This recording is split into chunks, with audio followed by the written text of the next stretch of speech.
Hello and welcome to Luke chapter 12. Yeah, 12, an even dozen. Unlike the baker's dozen, which is 13. And what is it that makes the bakers get away with getting a call dozen 13? Like, why do they get to redefine the dozen?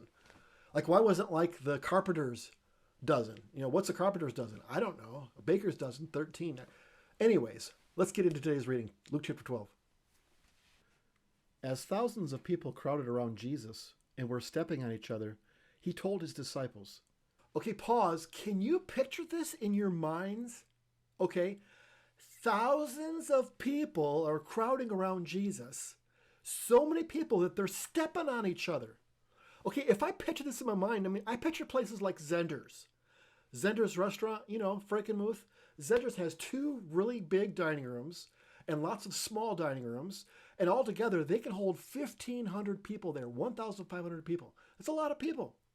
Pine Knob, where I've been to see one or two concerts in my lifetime, up on the lawn, in the seats, wherever, 12,000 people, usually, in that joint. Okay, I've been there with that many. It's like, whoa, there's a lot of people. So just imagine, thousands of people are crowding around Jesus. And Jesus calmly looks at his disciples with all these people all around him, and Jesus starts talking to his disciples. Thousands of people all around you, huge crowd, probably tons of noise. You got to talk over it so everybody can hear what you're saying. Come here, guys. And Jesus, he's about to say something. Listen to what he says. Be sure to guard against the dishonest teaching of the Pharisees. It is their way of fooling people.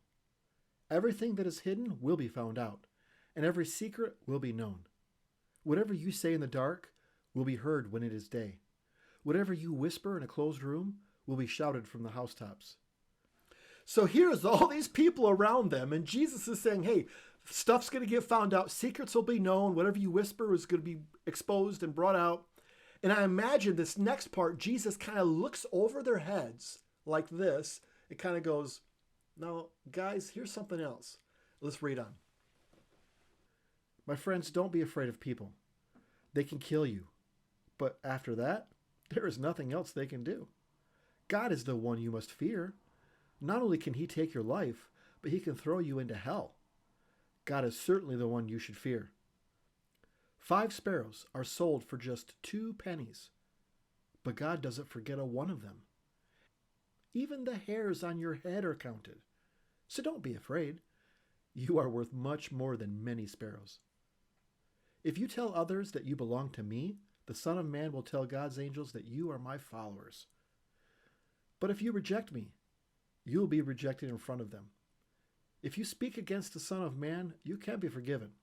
But if you speak against the Holy Spirit, you cannot be forgiven. When you are brought to trial in the Jewish meeting places or before rulers or officials, don't worry about how you will defend yourselves or what you will say. At that time, the Holy Spirit will tell you what to say. A man in a crowd said to Jesus, Teacher, tell my brother to give me my share of what our father left us when he died. Jesus answered, Who gave me the right to settle arguments between you and your brother? Then he said to the crowd, Don't be greedy. Owning a lot of things won't make your life safe. So Jesus told them this story. A rich man's farm produced a big crop, and he said to himself, What can I do? I don't have a place large enough to store everything. Later he said, Now I know what I'll do. I'll tear down my barns and build bigger ones, where I can store all my grain and other goods. Then I'll say to myself, You have stored up enough good things to last for years to come. Live it up. Eat, drink, and enjoy yourself. But God said to him, You fool. Tonight you will die. Then who will get what you have stored up? This is what happens to people who store up everything for themselves, but are poor in the sight of God. Jesus said to his disciples, I tell you not to worry about your life. Don't worry about having something to eat or wear. Life is more than food or clothing. Look at the crows. They don't plant or harvest, and they don't have storehouses or barns, but God takes care of them. You are much more important than any birds. Can worry make you live longer? If you don't have power over small things, Why worry about everything else? Look how the wild flowers grow. They don't work hard to make their clothes, but I tell you that Solomon, with all his wealth, wasn't as well clothed as one of these flowers. God gives such beauty to everything that grows in the fields. Even though it is here today and thrown into a fire tomorrow, won't He do even more for you? You have such little faith. Don't keep worrying about having something to eat or drink. Only people who don't know God are always worrying about such things. Your Father knows what you need. But put God's work first, and these things will be yours as well. Okay, so just try to imagine this. Here is this huge crowd of people, thousands of people, and they all heard about Jesus feeding huge crowds of people, feeding thousands of people miraculously. So they came surely thinking, hey, maybe we're going to get something to eat. So press in closer. I want some. I want some. I want some. Mine, mine, mine, right? They're wanting something. So they're pressing in closer, closer. And the disciples are like, this is freaking us out. We're feeling kind of small compared to this huge group of people here.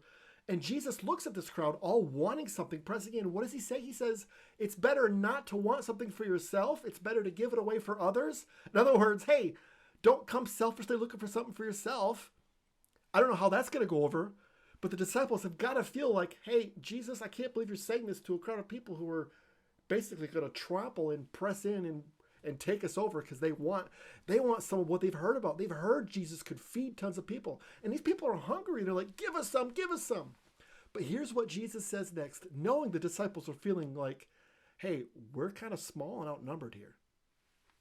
My little group of disciples, don't be afraid. Your Father wants to give you the kingdom. Sell what you have and give the money to the poor. Make yourselves money bags that never wear out. Make sure your treasure is safe in heaven, where thieves cannot steal it and moths cannot destroy it. Your heart will always be where your treasure is. Be ready and keep your lamps burning, just like those servants who wait up for their master to return from a wedding feast. As soon as he comes and knocks, they open the door for him. Servants are fortunate if their master finds them awake and ready when he comes. I promise you that he will get ready and have his servants sit down so he can serve them. Those servants are really fortunate if their master finds them ready. Even though he comes late at night or early in the morning, you would surely not let a thief break into your home if you knew when the thief was coming.